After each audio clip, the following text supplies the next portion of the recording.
Okay, I got out my nice aluminum suitcase, although I don't think you'd be having a lot of fun with this on vacation.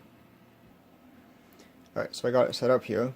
This is the Nonlinear Systems Kaypro II from 1982. This is the second portable computer, and it runs a Z80 processor at 2.5 megahertz. So I'll turn it on.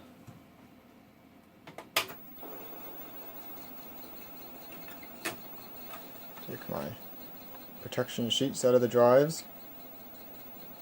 Since this is a portable computer, you want to protect the drives in transport.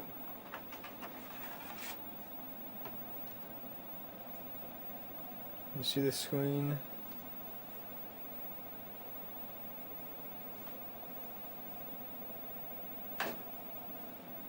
And that's better. Maybe I'll turn off some lights.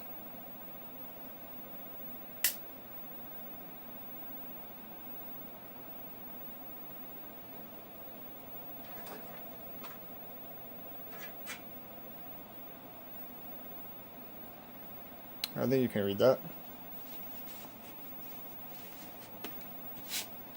Our boot disk.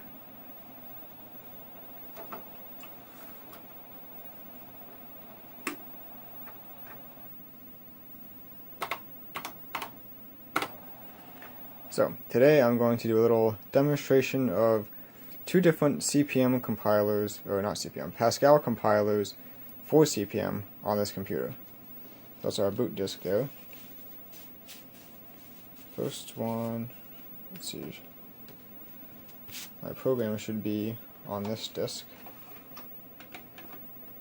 Come on.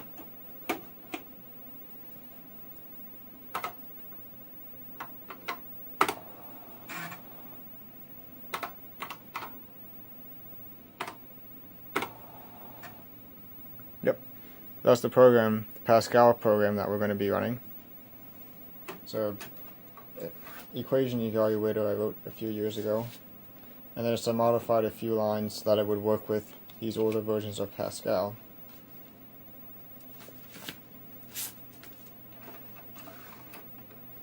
This is my editor disk.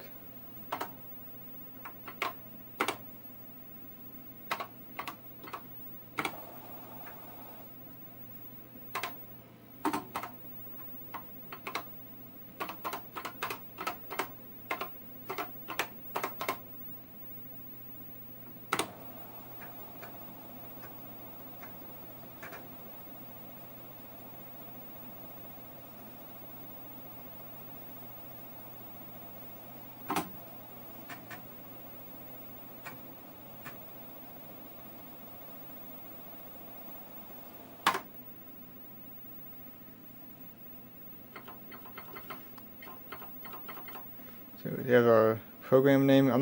This is not a Pascal tutorial, I'm just going to kind of show you what the program looks like. We have our variables up at the top, our functions here.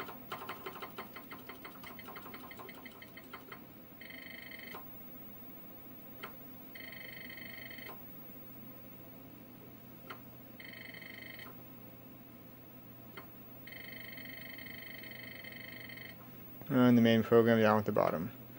Just scroll through that.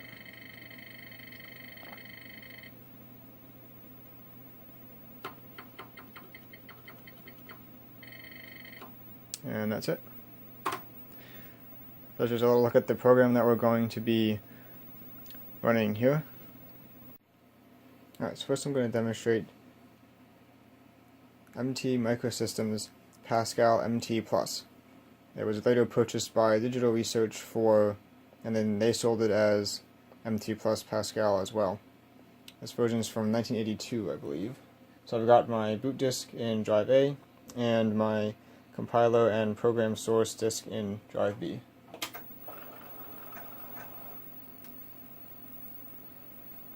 This actually boots before the screen warms up.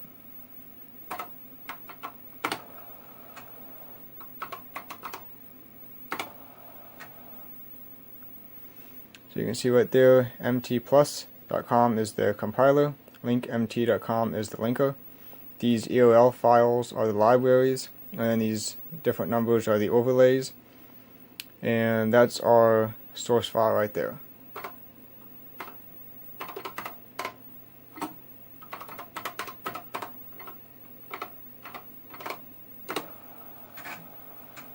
Also, you invoke the compiler, just pass it a source file name.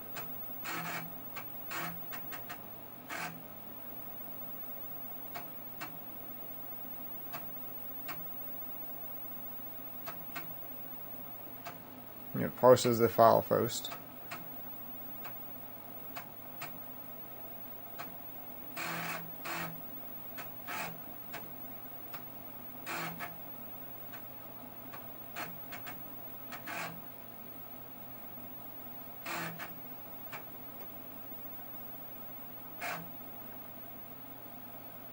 Phase 1 is the symbol table, I believe. It says symbol table initialization.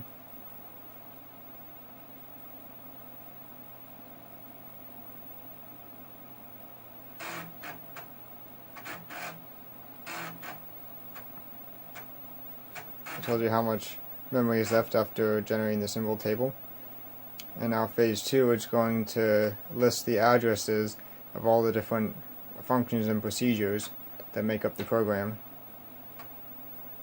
You can see priority is at address 12, power is at address 213, and I believe those are offsets from the start of the intermediate, what do you call an object file?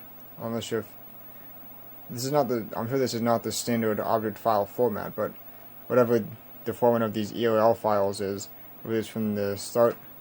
I believe this is the offset from the start of the EOL file that the compiler generates.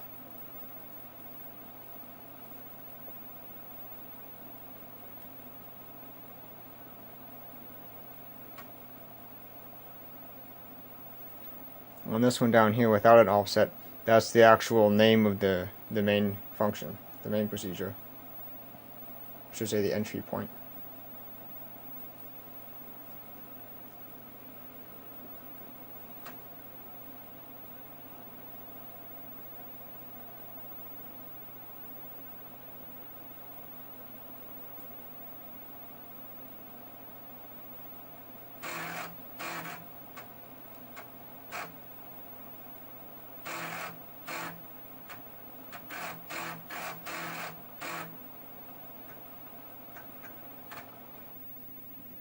Right, and that's it.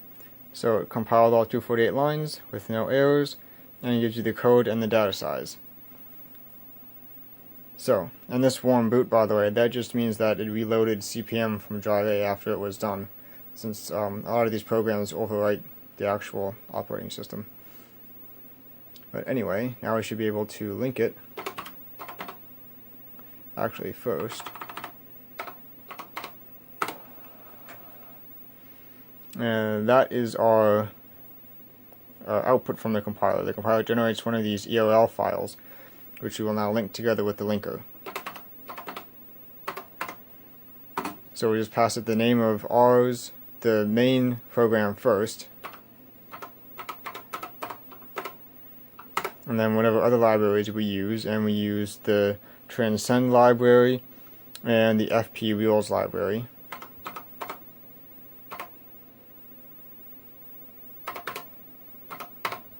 Should I spell that right?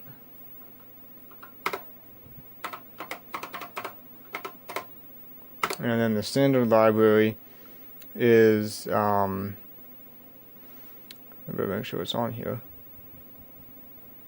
Yeah, there it is, passlib. That's the standard library. And that way you can do with -s. And this -s only applies to certain special libraries. That means it's a searchable library. So this, when I specify this -s option, it's going to search the library and only link the functions that my program actually uses.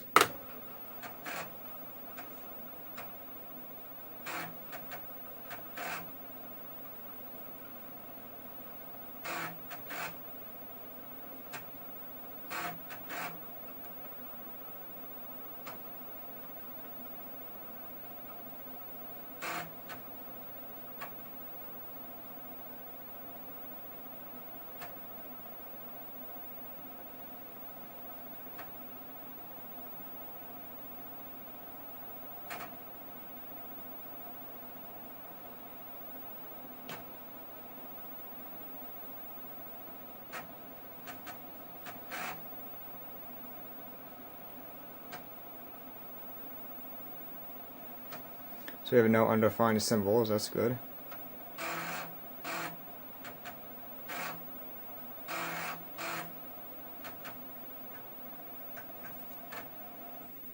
And it was successful. Tells you how big the COM file is, and then the size of each item there, the data and the code, how much space you got left. So now we should have our COM file, and we do, right there it is.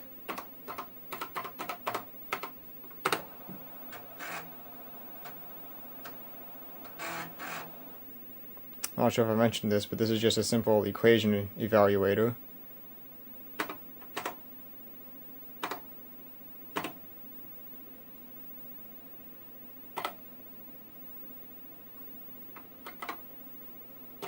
I'm not sure that'll work. Oh, it did. I'm not quite used to these different characters. That's a caret, apparently. I do like the fact that the Kaypro II uses a different font than what you're used to with a standard DOS. Interesting caret, though. I wasn't sure my program would accept that character because it looks so different. But apparently it is the same ASCII value, so that's good. It did work. And you can do trig functions too. Oops.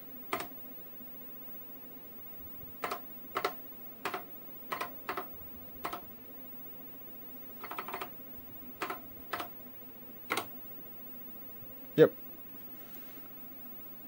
So that's just a little demonstration program to show you the compilation process of using MT Pascal. So now we'll move on to our next Pascal compiler. Get out of here. Which I'm sure a lot of you guys that work with old computers have used at some point, but perhaps not this particular version. It's more of an IDE than a command line.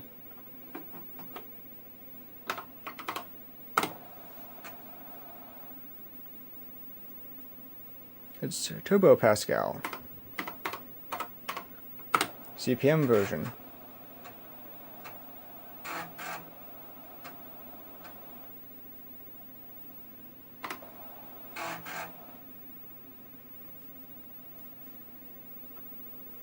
And you know what I just realized? I probably didn't install this.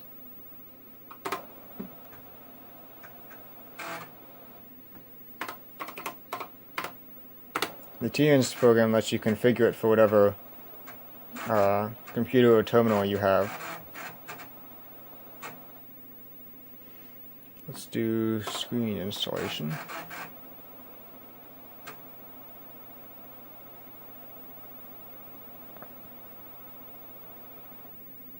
So we have a Kaypro number 14.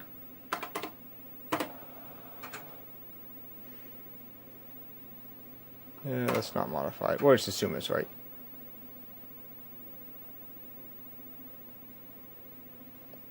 Uh, 4 megahertz. That's not right. We have a 2.5 megahertz processor.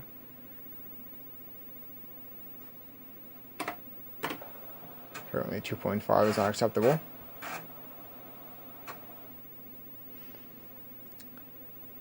So that should give us hopefully a little bit better screen features.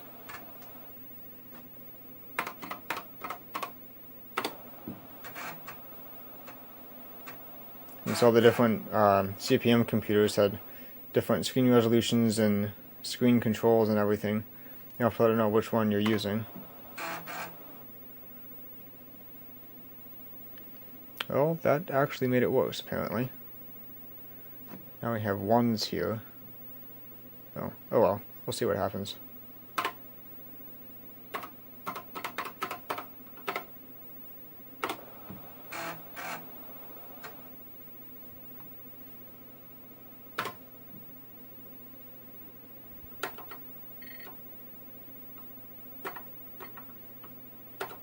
And apparently my arrow keys don't work here. That's nice. I think Control X is down? Yes. So again, you can just scroll through the program here if you want to see the source code. Again, I'm not quite sure where these ones are coming from. And it doesn't accept the repeat keys either, I guess.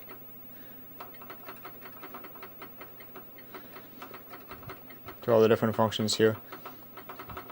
Like I said, this is not a Pascal tutorial, so I'm just, you get the idea what the program looks like. And then to get out of the editor, do Control K, D. That gets us back to our prompt. And then we should be able to go to compiler options and see how it's set default to memory. So we want to change that to COM file, I think. Yeah, I forget the C is kind of sticky on here. So now that should be set up and we should be able to compile.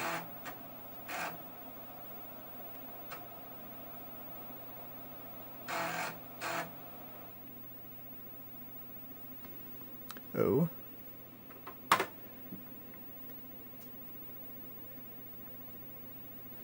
Ah, okay. Turbo Pascal is expecting a bound there. That's no problem. A string size, I should say. I'll show me the string. Let me make it full length. And everything's showing up as ones. Beautiful.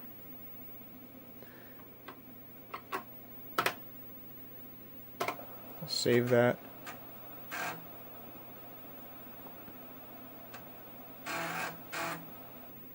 And try again, I think.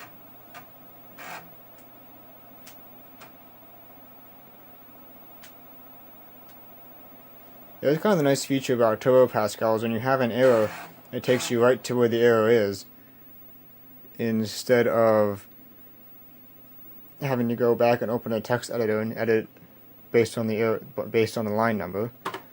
Another.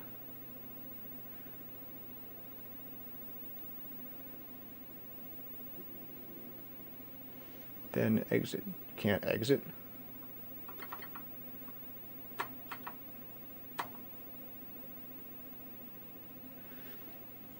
Alright, apparently Turbo Pascal doesn't have an exit function. Alright, we'll just delete. Backspace doesn't work. Apparently Turbo Pascal was not tailored to this machine, despite the fact that it said it was.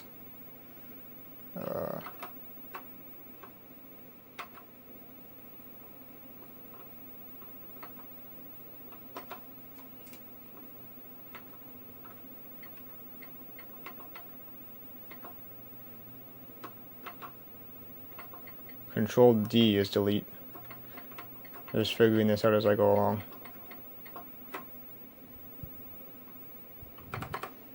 So Control X is down, Control E is up, then Control D is left, although the arrow keys work for left and right. And then Control G is delete. Oops.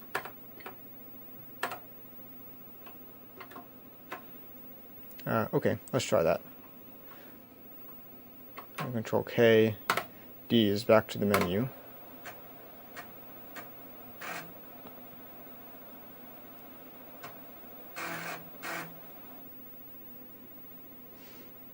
Try again.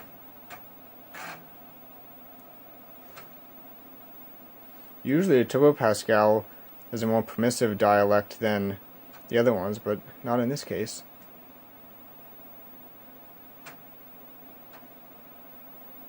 Guess it got to the end this time, see if it links properly. Hey, there we go. So, this will run, but you won't be able to quit because I had to delete the quit code because Turbo Pascal does not recognize the exit function. But that's okay. Should be able to quit out of here and run the program.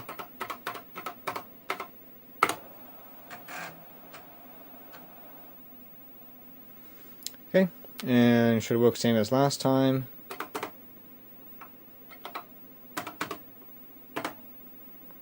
Yeah.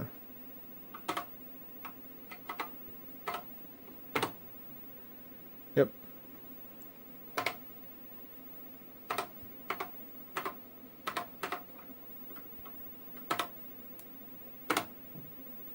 Yep, sign of pi is 0. Alright, so I hope you enjoyed this little look at a couple different Pascal compilers for use on the Kaypro II. These should work on other CP/M systems as well. I just demonstrated this one because it has a much bigger screen than the Osborne. Also much bigger discs too. I believe I tried running MT Pascal on the Osborne and I couldn't get all the overlays to fit on a single disc.